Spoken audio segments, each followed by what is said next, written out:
doubt, was there ever any doubt that the Unk Bowl would deliver? Flacco and Rodgers, like, we don't even know what Unk means. We're not cool. They're not even cool enough to know what their own bowl game was called.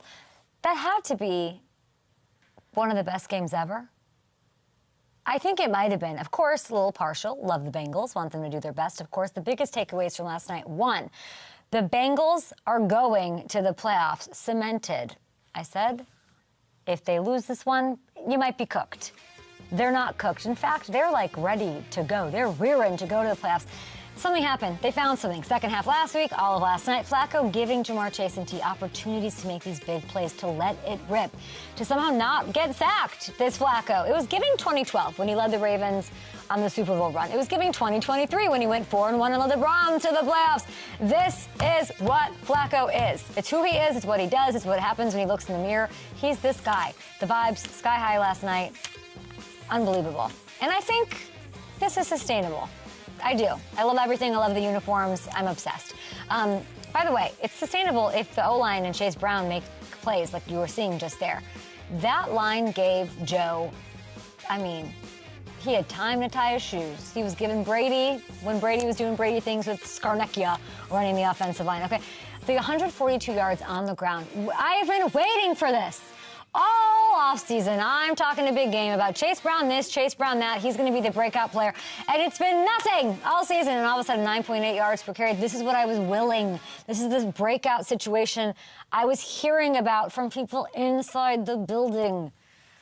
We saw it last night. Okay, that was the most, by the way, in a single game since Corey Dillon's legendary 278 yards against the Broncos back in 2000, okay? I don't know where this came from exactly. Clearly the team dug deep. Flacco was looking good, feeling good. And when you look at the schedule, let's effing go. Bengals! Jets next week. So they're going to get back to 500. Then it's the Bears. Now, I did say the Bears are going to win this one. I did say that. Ooh, that's going to be a very fun. I might have to go to that game. After Halloween, I'm trick-or-treating in Chicago. Might have to head on over to Cincinnati for that one. Steelers. Okay, after the bye, that's a tough one to win against them twice would be tough. But then they'd have first place in the North if they get it. Beyond that, there's real news on Joe Burrow on that timeline of him getting back. They're targeting, allegedly, reportedly, mid-December for a return, which would be right around those Bills and sticky Ravens games. I don't know about that. I hope they win. I hope they go on this run. They're going to the playoffs. This team has life. And I'm sure Mike Tomlin not happy with Andrew Berry right now because turns out he was right. After last night, the Steelers, by the way, still very narrow faves over the Ravens to win the North. Plus 125, Baltimore plus 130. The Bengals are disrespectful plus 550 right now. That's stupid. Dear overlords, we need to work on that. I'm not out on the Steelers when Aaron Rodgers still looks like this. What a fun game. The 4 touchdown passes, the 70-yard, do we have it? Hail Mary at the end. Oh, you saw it. It was beautiful. The talent's still there as much as it's ever been. This defense has to get it to, oh, there we go. Yeah, when he looks like this, you can't rule them out, right? If they're going to hold off the Bengals or the Ravens, once Lamar comes back, he has to look like that. And man, I hope, by the way, and those are my thoughts. What did you guys think of this game? One of the best ever. Icy Hot Bowl, Unk Bowl, whatever you want to call it. 2 old men.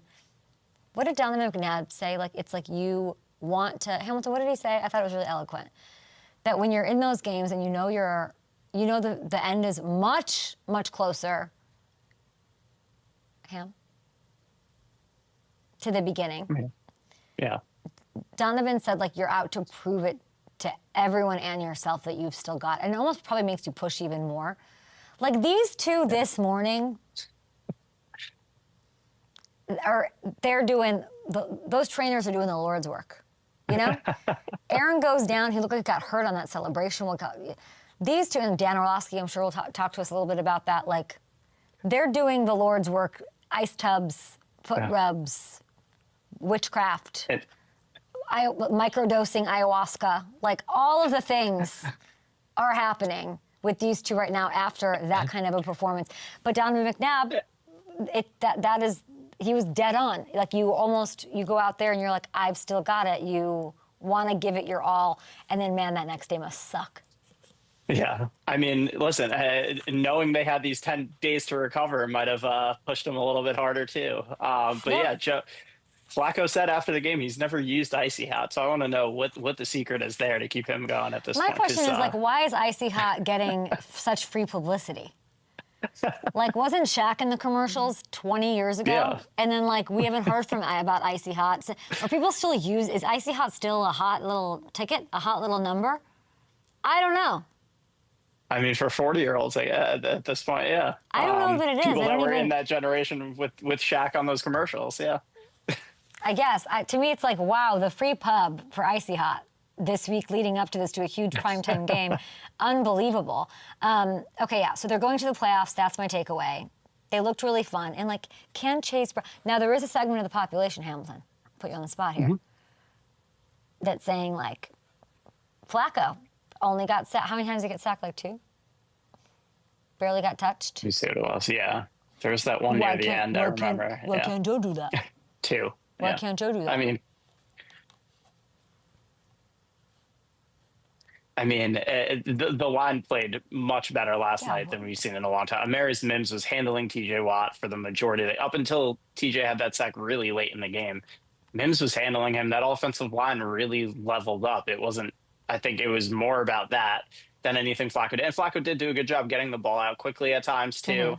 But yeah, I mean, I thought that offensive line took a huge step forward, and it was more about that than anything else. People love to start this stuff and try to take anything anybody else is doing and make it about Burrow, which is ridiculous. Like, yes, he has great receivers. We know that, but there's a lot more to it than that.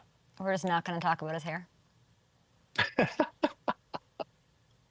Do we have an image? Can we pull one up? I know I didn't ask for it in the morning. It's giving Max the dog from The Little Mermaid.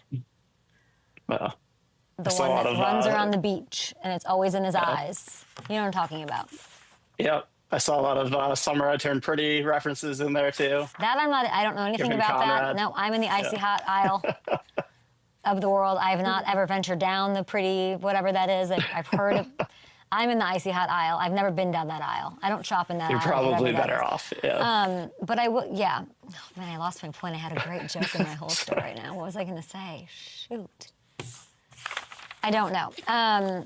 Interesting stuff with between those two squads. Hopefully they can get it going. These Bengals 2-4 going into last night. Of course, they're going to dig themselves out and get to 500 next week with a win over the woeful Jets. Don't look past those Jets, though, because old Peyton,